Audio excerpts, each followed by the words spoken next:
Ngayon naman po, makakapanayam natin si Metro Manila Council Chairman, San Juan City Mayor Francis Zamora. Magandang umaga po, Mayor. Yes, magandang umaga po, Susan, at maraming salamat sa pag-imbita sa unang hirit. Apo, unang-una, kumusta ho dyan sa San Juan? Ako po ay nag-ikot buong araw kahapon, buong gabi, hanggat kanina umaga po. No? At una po ako ay nagpapasalamat sapagkat tumigil na po ang ulan. Dahil nung kasagsagan po ng ulan ay 14 na barangay po ang lumubog sa baha. At meron po tayong sa main evacuation center. Ito po ang ating San Juan Gym. At meron din po tayong iba't ibang evacuation centers sa mga barangay halls. Pati po sa Santuario de Santo Cristo, ang aming simbahan ay ginawa rin pong evacuation center. Apo. Ngunit ngayon umaga po, no, dahil tumigil na po ang pag-uulan, ay bumaba na rin po ang tubig sa karamihan sa aming mga lugar dito po sa San Juan. Mayor, nagagamit na ba ng mga LGU sa Metro Manila yung calamity funds kasunod ng pagdeklara po ng state of calamity kahapon? Okay, magandang pag-usapan ho yan, no? Kasi kailangan ho maintindihan ng ating mga mamamayan bakit mahalaga yung state of calamity dahil meron pong karagdagang pondo nga ho yan, no? Yung 30% response fund. Na yes, kahapon even if the Metro Manila Council declared a state of calamity, kami po sa San Juan nag-declare din po ng sarili namin state of calamity. At yes, nagagamit po ng San Juan. I'm sure nagagamit rin po ng iba't ibang mga Metro Manila LGUs po yan. Apo, sino po yung magmo-monitor sa price freeze para matiyak na wala pong mananamantala sa presyo ng mga pangunahing bilihin?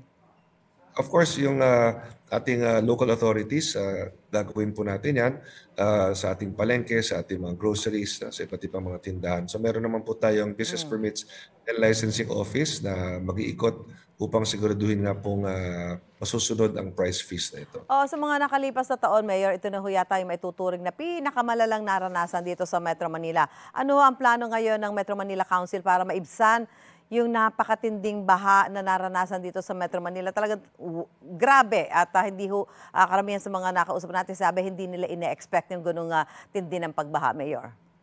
Opo, no? Number one, we have to assess, no, sa kanya-kanyang mga lungsod ano bang naging epekto. Dahil kami nga po sa San Juan, may mga ibang dating hindi binabaha na biglang binaha po kahapon. So, kailangan talaga yung infrastructure natin pagdating sa flood control, additional drainages, yung ating pong mga pumping stations, at mahalaga talaga yung pag-alaga ng tao sa kalikasan. No? Yung ating mga drainage systems, kahit lakihan natin yung mga culverts yan, kung puno naman ng basura, ay hindi rin po dadalo yung tubig dyan. So we will meet as a council eventually. Pwede muna siguro ngayon dahil talagang kailangan namin tutukan yung kanya-kanyang mga lugar po natin. But we will make an assessment po as a council probably in a few days para malaman ng yung mga dapat naming hakbang gawin upang hindi na maulit ito.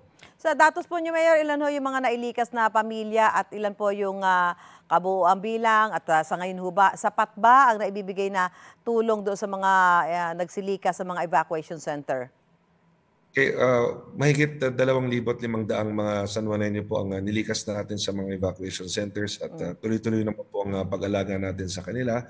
Meron naman po silang pagkain, meron silang natutulugan dito po sa ating mga evacuation center. So, continuous monitoring po tayo. Alam ko, kahit sa mga tahanan po, meron din mga na-stranded, no, hindi na ho sila nakalabas ng kanilang tahanan. So, we are collating all the data from the barangays at siguraduhin natin matulungan po sila, Susan.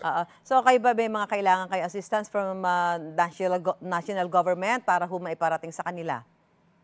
Actually, ako nagpapasalamat sa national government po sapagkat tutok po sila sa amin. In fact, at 9 o'clock po, I will be joining President Ferdinand R. Marcos Jr. po for a briefing at doon ko rin ho makikita yung datos dito sa Metro Manila. At kakaroon din po siya ng inspection pagkatapos. So, sasamahan ko po ang ating Pangulong Marcos mamaya. Okay, maraming salamat. Mayor Francis Zamora, Metro Manila Council Chairman. Maganda umaga po sa inyo, Mayor. Okay, maraming salamat din po, Susan. Mga kapuso, para una ka sa mga balita, mag-subscribe sa GMA Integrated News sa YouTube. Sa mga kapuso abroad, subaybayan niyo po kami sa GMA Pinoy TV at sa www.gmanews.tv.